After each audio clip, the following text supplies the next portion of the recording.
చరణ్ కౌశిక్ గారు కూడా మనకు అందుబాటులో ఉన్నారు.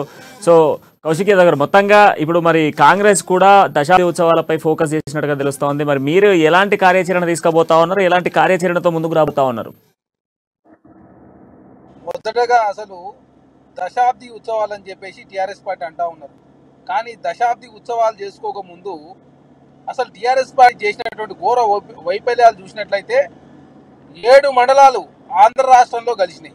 తెలంగాణ రాష్ట్రం ఆనాడు ఉమ్మడి 10 జిల్లాలతో కూడినటువంటి హైదరాబాద్ రాజధానిగా తెలంగాణ రాష్ట్రం ఇస్తే కేంద్రంలో భారతీయ జనతా పార్టీ అధికారంలో ఉండి 7 మండలాలను గుంజుకుంది.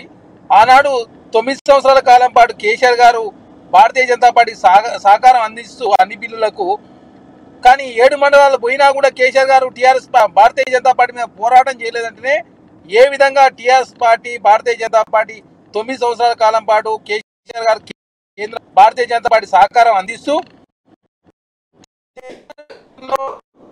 హామీలు ఇచ్చి నెరవేర్చే పుట్టుమిట్లు ఆడుతూ ఉంది. ఎస్టీలో రిజర్వేషన్ ఇస్తాను వారికి ఇవ్వలేదు, 3 ఎకరాల మోసం చేసిండు, అదే మోసం చేసిండు. ఇప్పుడు దశాబ్ది ఉత్సవాలు అని చెప్పేసి తెలంగాణ రాష్ట్రంలో ఏ విధంగా కేసీఆర్ గారు తెలంగాణ ప్రజలను మోసం చేసి తెలంగాణ రాష్ట్రం మీద నిజమైన శీతశుద్ధి భారతీయ జనతా పార్టీ కావచ్చు టీఆర్ఎస్ పార్టీకి లేదు.